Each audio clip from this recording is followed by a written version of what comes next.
श्वेता जब बहुत छोटी सी थी तभी उसके माता पिता का देहांत हो जाता है। तब से लेकर वो उसकी नानी और नाना के पास रहा करती थी।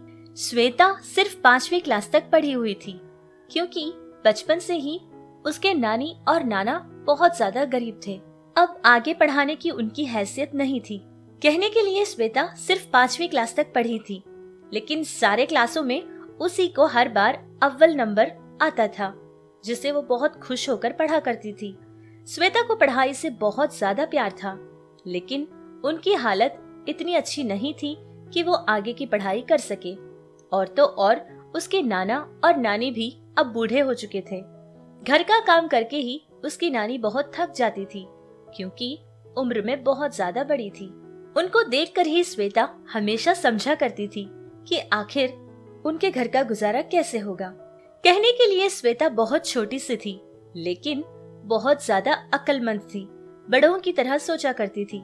एक बार की बात है, उसने सोचा कि अब उसके नाना और नानी दोनों बहुत बूढ़े हो चुके हैं, लेकिन घर का गुजरना भी बहुत ज्यादा जरूरी है।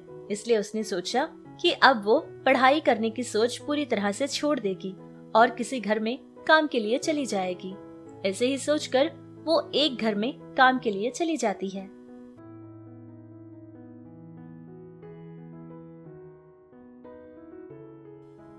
नानी, नानू तो अब और काम नहीं कर पाएंगे और तुम भी घर का काम करके ही थक जाती हो। मैंने सोचा कि मैं खुद कोई काम करूं। लेकिन बेटी, तू तो बहुत छोटी है ना, इतना काम तू कैसे करेगी? अगर तेरे माता पिता जिंदा होते तो आज तुझे इतना कुछ सहने की जरूरत नहीं पड़ती। और तू सोचती भी बहुत ज्यादा है बेटी। हाँ बेटी, तेरी नानी बिल्कुल ठीक कहती है। अगर तेरे माता पिता जिंदा होते तो आज तुझे इतनी परेशानियों का सामना नहीं करना पड़ता। बाकी बच्चों की तरह तू भी आराम से स्कूल जाकर पढ़ाई करती, लेकिन तेरी नसीब ही फूट चुकी है बेटा, जो कि तू हमारे साथ रहती है। माफ कर दे मेरी बच्ची, हम तेरे लिए कुछ नहीं कर पा रहे। अरे नाना और नानी, आप लोग ऐसे दुखी मत होइए ना, बल्कि मैं तो बहुत खुश नसीब हूँ जो कि भगवान ने मेरे पास आप दोनों को रखा। अगर माँ और पिता की तरह वो तुम दोनों को भी मुझसे छीन लेता, देखो ना, ये सोचकर ही मुझे कितना डर लग रहा है। मैं आप दोनों के साथ बहुत खुश हूँ। इतने साल आपने मेरी परवरिश की, मेरे लिए आप दोनों ने बहुत कुछ किया था, और अब मेरी बारी है। मैं आपके लिए कुछ करना चाहती हूँ। मेरे बारे में बिल्कुल मत घबराना, मैं बिल्कुल ठीक हूँ। ये सारी बातें कहकर वो अपनी नाना और नानी को हिम्मत देती है। जिस घर में श्वेता काम करने जाती थी, उस घर की मालकिन बहुत अच्छी थी। श्वेता को जो भी वो काम समझाती थी, श्वेता उसको बहुत ही सावधानी से करती थी, और उसका काम भी उस औरत को बहुत ज्यादा पसंद आता था। ऐसे ही कुछ समय गुजर जाता है। श्वेता रोजाना की तरह काम करती थी और अपना काम खत्म करके उनके घर में 2 बच्चे होते थे। उनको देखकर जो वो पढ़ाई कर रहे थे बहुत ज्यादा खुश हो जाया करती थी। और ये बात उस घर की मालकिन हमेशा से ही देखा करती थी कि श्वेता जब भी बच्चे पढ़ाई करते हैं बहुत खुशी से बैठकर उसको सुनती है और मन ही मन बहुत खुश रही होती है। ये बात पता चलने के बाद उस घर की मालकिन एक बार श्वेता को अपने पास बुलाती है और उससे पूछती है, श्वेता, मैंने बहुत बार देखा है जब भी बच्चे पढ़ाई करते हैं तो तुम उनकी तरफ बहुत खुश होकर देखती हो। वैसे तुम कहाँ तक पढ़ी हो और क्या तुम्हें पढ़ाई से इतना प्यार है? हाँ मालकिन, मुझे पढ़ाई करने से बहुत अच्छा लगता है। मुझे पढ़ाई से बहुत प्यार है। मैं सिर्फ 5वीं क्लास तक पढ़ी हुई हूँ। कहने के लिए तो सिर्फ 5वीं क्लास ही है, लेकिन आपको पता है मालकिन, हर क्लास में मैं ही फर्स्ट आया करती थी।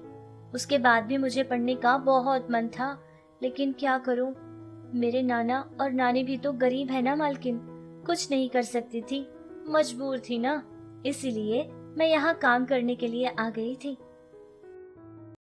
उस लड़की की सारी बात सुनकर घर की मालकिन चौंक जाती है और फिर इस बात को लेकर बहुत खुश होती है कि श्वेता को पढ़ाई से बहुत ज्यादा प्यार है। उसके मन का हाल समझती है।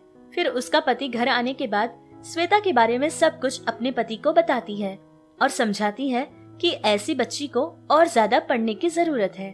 उसका पति भी श्वेता के बारे में सोचने लगता है। कुछ समय ऐसे ही गुजर गया था। एक बार की बात है कि श्वेता की मालकिन श्वेता को एक बहुत अच्छे स्कूल में दाखिला करवा देती है और तो और उसके नानी और नाना की जिम्मेदारी भी वो खुद ले लेती है। देखते ही देखते समय बहुत तेजी से बदलता गया। अब श्वेता बहुत अच्छे से मन लगाकर पढ़ाई करने लगी और वो अपने पैरों पर खड़ी हो गई थी। एक बार वो अपनी मालकिन के लिए एक साड़ी खरीद कर लाती है। मालकिन, अगर आप उस दिन मेरे मन को नहीं पढ़ती और ये नहीं जानती कि मुझे पढ़ाई से कितना प्यार है, तो शायद आज भी मेरी हाल बर्तन धोना और पोछा लगाना ही होता। लेकिन आपको पता है मालकिन, आपका मन कितना साफ है, आप कितने अच्छे दिल की हो। आपकी वजह से ही मैं आज इस जगह पर खड़ी हूँ। भगवान भी सब कुछ देखते हैं मालकिन। अगर आप जैसे अच्छे लोग दुनिया में नहीं रहेंगे तो हम जैसे गरीब लोगों को ऐसे आगे बढ़ाकर हमारा हाथ थामने वाला कोई नहीं रहेगा। मैं बहुत खुश हूँ मालकिन, और ये सब कुछ मेरी जिंदगी में सिर्फ आपकी वजह से हुआ है। इसीलिए मैं आपके लिए एक छोटा सा तोहफा लाई हूँ मालकिन। अगर आप ये ले लेंगी तो मुझे बहुत खुशी मिलेगी। अरे पागल लड़की, इसमें मैंने क्या कर दिया है? ये तो तुम्हारी मेहनत का फल है। तुमने इतना मन लगाकर पढ़ाई की, जिसकी वजह से आज तुम इस हाल में खड़ी हो। सच कहूँ तो मुझे तुम्हें ऐसे देखकर बहुत ज्यादा गर्व महसूस हो रहा है श्वेता। इस तरह वो मालकिन श्वेता को देखकर बहुत खुश हुई थी। देखा ना आपने कि एक गरीब बच्ची की मदद करके उस मालकिन ने कितना अच्छा काम किया था। श्वेता के मन को समझकर उसको पढ़ने में उसकी पूरी सहायता की थी, जिससे एक गरीब लड़की इतनी कामयाबी तक पहुंच सकी। तब से लेकर श्वेता अपनी जिंदगी में अपने नाना नानी के साथ बहुत खुश होकर जीने लगी।